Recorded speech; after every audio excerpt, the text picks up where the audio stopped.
Hey, all Scott here. If you're like me, you need coffee. Lots of it. And you probably prefer it tastes good, too. Well, let me tell you about Darren's Coffee Company at darrenscoffee.com. Darren Marion is a natural entrepreneur who decided to leave his corporate job and strike out on his own, making great coffee. And Darren's Coffee is now delivering right to your door. Darren gets his beans direct from farmers around the world. All specialty, premium grade with no filler. Hey, the man just wants everyone to have a chance to taste this great coffee. darrenscoffee.com. Use promo code Scott and you get free shipping. darrenscoffee.com. All right, you guys, welcome back to the show. I'm Scott Horton. It's my show, The Scott Horton Show. And on the line, I've got Dan Simpson, a former U.S. ambassador and associate editor of the Post-Gazette. Wait, which Post-Gazette is that? Pittsburgh, the Pittsburgh Post-Gazette at post-gazette.com. And this essay is entitled Vietnam Redux. Welcome to the show. Dan, how are you doing? I'm fine. How are you, Scott? I'm doing great. I really appreciate you joining us on the show today. And thanks for asking. And I really appreciate this article, especially because it's kind of a cry in the wilderness here. Who's even writing about Afghanistan at all these days? If our surge ain't working, nobody's interested. So, why don't you go ahead and state your case? You start out here with a pretty compelling story about Vietnam. Well, my basic feeling is that we should have been out of Afghanistan years ago, that, in the beginning I could have seen it, we had to do something to them for 9/11. But then after we basically drove the Taliban out of power and Al-Qaeda more or less out of the country, we should have withdrawn our troops and gone home. But we didn't. And here we are now, 15 years later, still with combat troops in there, still hammering the Afghans, killing Afghans, and occasionally killing even Americans as well. That Warren Weinstein, who was killed by a drone attack, he was a friend of mine, an old friend of mine, and so, I just think it's ridiculous. The hostage who was killed, you're saying? Yeah, the American hostage who was killed. My feeling is that we're wasting our money and wasting our troops and killing Afghans and occasionally Americans for no good reason. I have the same feeling, by the way, about Iraq. Libya, I don't think we should have overthrown Gaddafi because we didn't know what was going to come afterward, and what has come afterward has been catastrophic. I don't think we should be signed on with the Saudis in fighting the Shia in Yemen. And Syria, it's just turning into a greater and greater tragedy with the humanitarian as well as political costs of what's happening in Syria, but also what's happening in Europe as a result of the migrants. So I just see our foreign policy as, stupid and motivated by, I'm not quite sure what. I could be kind and say fear, except that puts the blame on the people who stir up the fear. But I'm afraid also a certain amount of it is military-industrial complex stuff, with people making money out of the whole thing, out of the arms sales and providing the consultants and the omniscient analysts who appear on television and radio, bloviating on the subject. The whole thing just drives me nuts, I have to tell you. Yeah. All right. Well, so quite a few things so that's there. Basically it. Yeah, sure. Now, there's a few things to go back over there. First of all, do you think that there's a real danger of a fall of Saigon type moment there, since they've withdrawn so many troops but left enough to have their goose cooked? Yes, I do think so. I think it's less of a threat, but I think also a real threat in Iraq. But in Afghanistan, if you look at it, the Taliban are gobbling up more and more territory, and the Ashraf Ghani government is hanging on more and more by the skin of its teeth. And, of course, the whole thing is a narco state anyway, depending on opium for money. So yeah, and of course I think I mentioned in the article that my wife and I just came back from Southeast Asia, and we were in Saigon, or it's now called Ho Chi Minh City, which, by the way, seems to be going pretty well. But I'm old enough to remember the end of that war and to see the signs of a situation that is deteriorating from the point of view of American presence to the point where in Afghanistan we are close to the point where the only way out is by helicopters from the roof. So, yes. Well, and you say in here, too, that the Russians are backing off their cooperation with the Americans, but at the same time they're doubling down their support for, was it building up the Tajik army instead as their barrier? Yeah, that's right. I mean, this, as we all know, the Russians have a concern, too, about militant Islamic incursions into their backyard. And, for them, the primary threat is in the Caucasus, but it's also the case that, they're bound to worry about these stands, which, all are Muslim majority and so on. And for a while, they saw what we were doing in Afghanistan as something that was worthy of their support.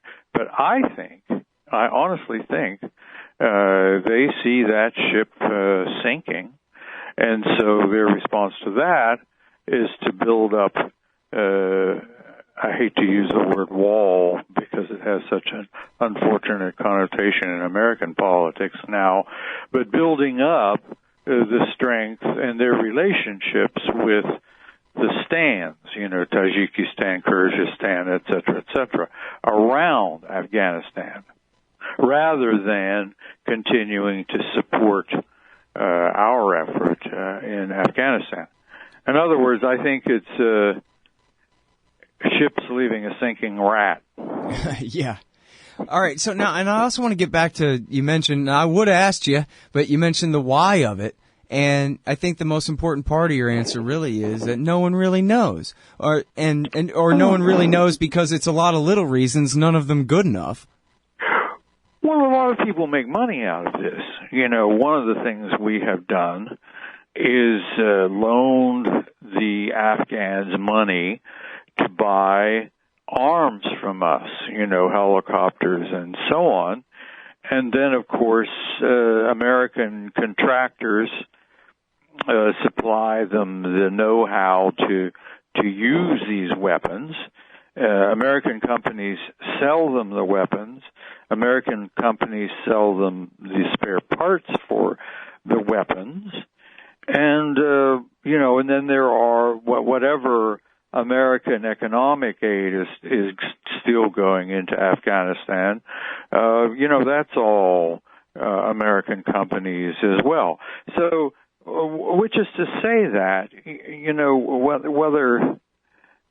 whatever one feels about the economic role of the United States in the world, the fact of the matter is that we make a certain amount, America collectively makes a certain amount of money out of its involvement in Afghanistan. Yeah. And that's one of the reasons why we're still there. Plus, of course, there are going to be X number of generals who get their third and fourth star from this and so on. Right. Yeah, and it's funny, too, though, because if you listen to Zbigniew Brzezinski, it's all about containing the Slavic civilization and ruling the world island and all this. But when I talk with Daniel Davis, who was a lieutenant colonel over there during the surge, or I guess right after it, talking with all the generals and all that, they never heard of any of that. They don't know anything about all this global strategery and hemming in Russia or anything like that. They're more likely to give the same answer that you just gave. They want another star and another ribbon for their shirt and a little bit more money on their check when they retire. But I'm sorry, sure. we gotta take this break, Dan, but if you'll hang on through this break, we'll be right back, everybody, with Dan Simpson, former U.S. ambassador and now at the Pittsburgh. I know, that's different. Pittsburgh Post-Gazette. I'm a Texan, my bad. Think Steelers. Steelers, of course. All right, right back after this, guys. You hate government? One of them libertarian types? Or maybe you just can't stand the president, gun grabbers, or warmongers. Me too. That's why I invented LibertyStickers.com. Well, Rick owns it now, and I didn't make up all of them, but still, if you're driving around and want to tell everyone else how wrong their politics are, there's only one place to go. LibertyStickers.com has got your bumper covered. Left, right, libertarian, empire, police, state, founders quotes, central banking. Yes, bumper stickers about central banking. Lots of them. And, well, everything that matters. LibertyStickers.com. Everyone else's stickers suck. Hey, all, Scott Horton here. It's always safe to say that one should keep at least some of your savings in precious metals as a hedge against inflation. And if this economy ever does heat back up and the banks start expanding credit, rising prices could make metals a very profitable bet. Since 1977, Robertson Roberts Brokerage Inc. has been helping people buy and sell gold, silver, platinum, and palladium, and they do it well. They're fast, reliable, and trusted for more than 35 years. And they take Bitcoin. Call Robertson Roberts at 1-800-874-9760 or stop by rrbi.co. All right, y'all, welcome back. I spent that whole break worrying about how many Pennsylvanians I made mad at me for that. I'm on the line with Dan Simpson. He's at the Pittsburgh Post-Gazette. Boy, all these names start with P's. What's a Texan supposed to do with that? Not much. I'm familiar with Carlisle, but that's it. All right. You know Carlisle? Yeah, the Army War College is there. Yeah, I used to have family that lived there back when. Oh, yeah. Nice town. Nice town, yeah. All right, so Vietnam Redux is the article here at postgazette.com, Dan Simpson, about Afghanistan. And so I guess I wanted to ask you about what Trump said last night. They found a quote of him saying that, basically what you're saying, we never should have gone, we never should have stayed, we should just get out of there and forget about it. And he said, oh, no, I never said that. And they said, well, here's the proof. And he said, well, I was confused and thought we were talking about Iraq. Afghanistan, we definitely have to stay forever because Pakistan is next door and they have nukes. And so bad guys could get nukes if we leave. What do you think of that? I think it's nonsense. I mean, if the only way to watch Pakistan is through Afghanistan, we're really in trouble. You know, as far as one can tell, we are all over Pakistan anyway. And, with satellite coverage and other overhead coverage and drones and, who knows what else. So the idea that we keep troops in Afghanistan to watch Pakistan, I mean, I just think that shows marvelous ignorance of the situation in South Asia. Now, Trump in general and that so-called debate last night, I mean, that was really distressing. I mean, they didn't do substance.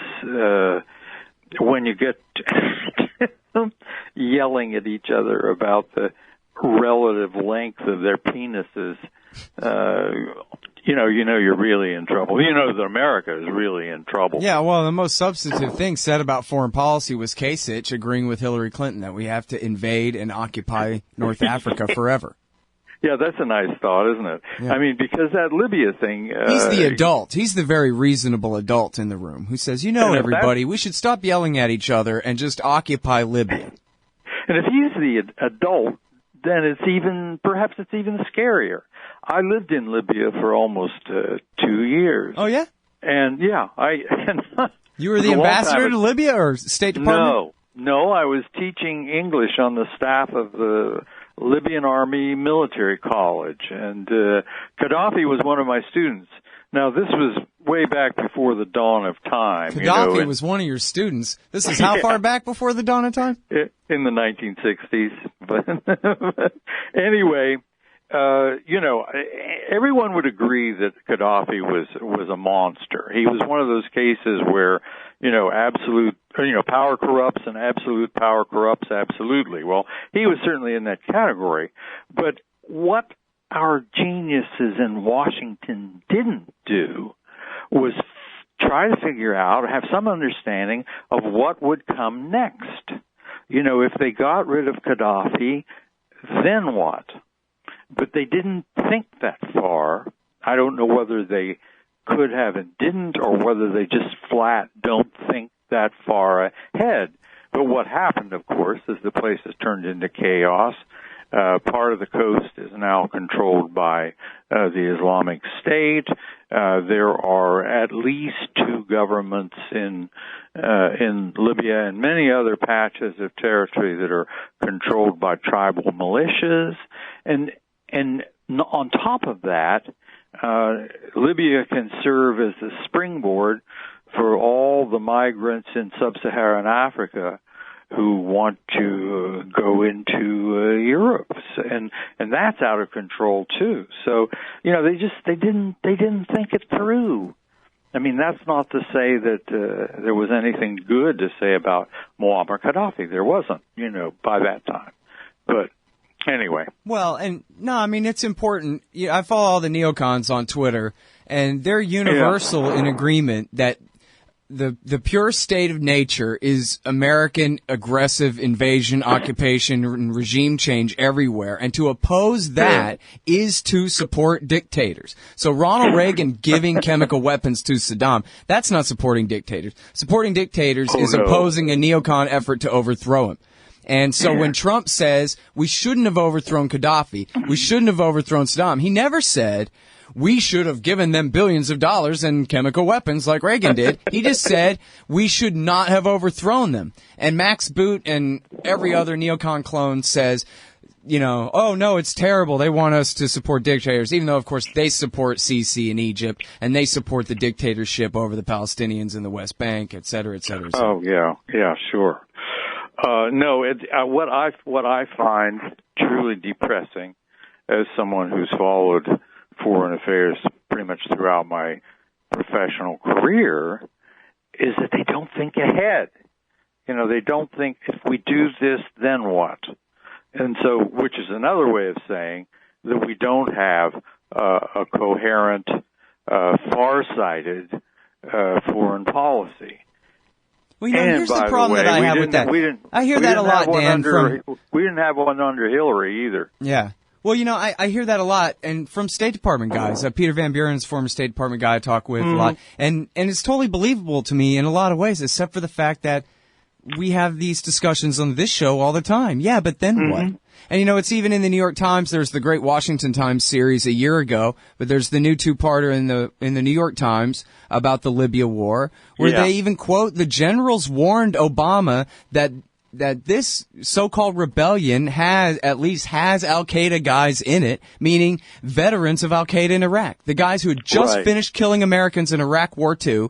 These are the guys fighting Gaddafi. It wasn't just Gaddafi's claims. It was the Pentagon and the CIA told the President of the United States that, and he went ahead and took their side anyway. So it's hard to imagine that he said, well, gee, I'm just not going to think about what might happen if I do this, when he knows he's taken the side of Osama's guys. So help me with my cognitive dissonance, please, Ambassador. No, I agree with you that it's puzzling.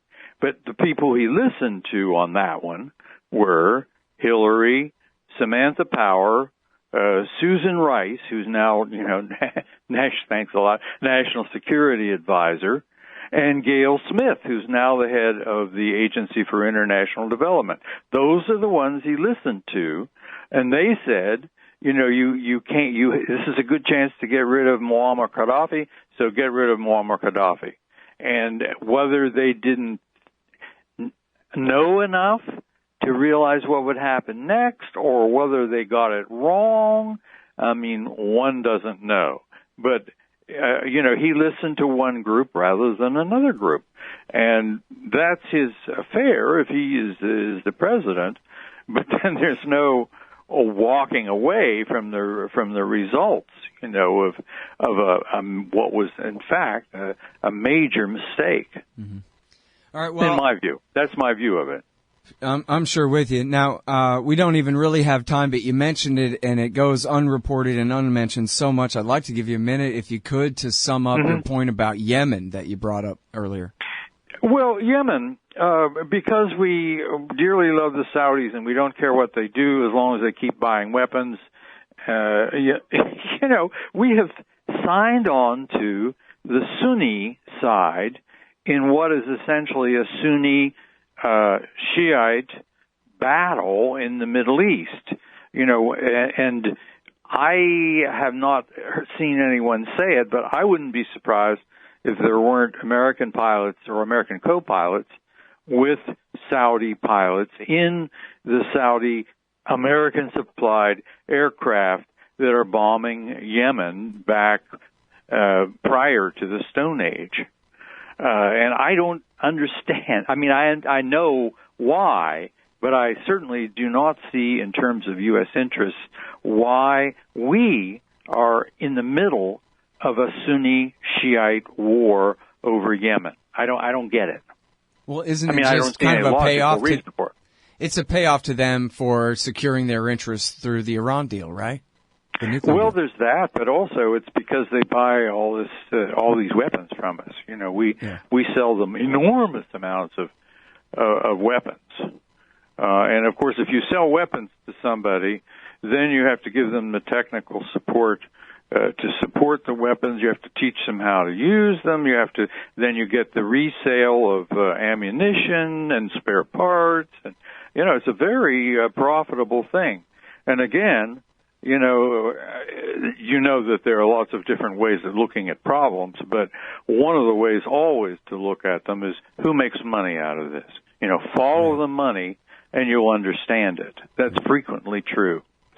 All right, now, I mean, there's a million things to say about American intervention in Yemen leading up to the Arab Spring, but what if, hypothetically, America had just butted out at that point instead of Hillary easing Salah out in favor of Hadi, which is what led to this war? What if, because they sure had a hell of a riot going on, pretty much permanent Tahrir Square type of thing going on in Sana'a, demanding regime change. Was that going to last, or what do you think? There used to be a fundamental American belief in what was called self-determination, which is to say the right of people to determine their own destiny, their own form of government, etc. And somewhere along the line, we got the idea that, no, they can't be left to do that by themselves. We get to have a say in whom they have as government. And then also it's especially nice if they buy weapons from us. Now, that's, to my mind, that's the core of the problem. Yeah. All right, well, so then can anything be done about it? Because it's pretty clear when you see the reports, and sometimes the journalists will even be aghast at, oh my God, the defense industry spent as much as a couple of $10 million on lobbying this year, when we all know that they cashed in the tens and hundreds of billions of dollars. And so how do little guys break that? How can we? Well, last time I checked, we still have the right to vote. That's it, huh? And in my own case, I still write a daily editorial and a weekly column for the Pittsburgh Post-Gazette for whatever that's worth. We got a new regular reader here. I got you. That. Thank you. So for whatever that's worth, and all one can do is when one has the opportunity to press one's point of view or one's analysis, to do it. And I don't know what else to do. I mean, I'm attracted by the French Revolution and guillotines and things like that, but that tends to be a rather destructive approach to change. As long as you can guarantee that I'm the one who inherits the throne, then it'll be all right, probably. Well, I want to make up the list. I think the French had a list of 293 people whose heads they were going to chop off. As long as I get to work on the list, I'll be Make happy. sure you're not on it, at least. Yeah, that's a bad joke. That's a very bad joke, and my wife will inevitably get even with me for having said that, but whatever. Yeah, no, it wasn't that bad. All right, listen, thank you very much for your time, Dan. I really appreciate it. Okay, Scott, nice to talk with you, and, I'm glad that you saw my column. And yeah, it's good. We ran it as the spotlight yesterday on antiwar.com. Oh, did you? Yeah. Good. Okay. Good times. All right, have a good one. Appreciate it. Bye-bye. All right, y'all, that is Dan Simpson. He is a former ambassador, and he's the associate editor of the Pittsburgh Post-Gazette at postgazette.com. This one is called Vietnam Redux, all about Afghanistan. A really good one on Afghanistan. Show it to your dad or whatever. We'll be right back. Hey, Scott Horton here to tell you about this great new book by Michael Swanson, The War State. In The War State, Swanson examines how Presidents Truman, Eisenhower, and Kennedy both expanded and fought to limit the rise of the new national security state after World War II. If this nation is ever to live up to its creed of liberty and prosperity for everyone, we are going to have to abolish the empire. Know your enemy. Get The War State by Michael Swanson. It's available at your local bookstore or at Amazon.com in Kindle or in paperback. Just click the book in the right margin at scotthorton.org or thewarstate.com. I love Bitcoin, but there's just something incredibly satisfying about having real, fine silver in your pocket. That's why commodity discs are so neat. They're 1-ounce rounds of fine silver with a QR code on the back. Just grab your smartphone's QR reader, scan the coin, and you'll instantly get the silver spot price in Federal Reserve notes and Bitcoin. And if you donate $100 to the Scott Horton Show, he'll send you one. Learn more at facebook.com/commoditydiscs. commoditydiscs.com. Hey, Scott here. The Ciceronian Society is an interdisciplinary group devoted to the timeless themes of place, tradition, and things divine. You are invited to their 6th annual conference to hear 2 days of papers on important thinkers, from Plato and St. Benedict to John Locke, Hayek, and Henry David Thoreau. The conference is March 10th through 12th in historic Gettysburg, Pennsylvania, less than 2 hours from D.C. and Baltimore. Register at CiceronianSociety.com.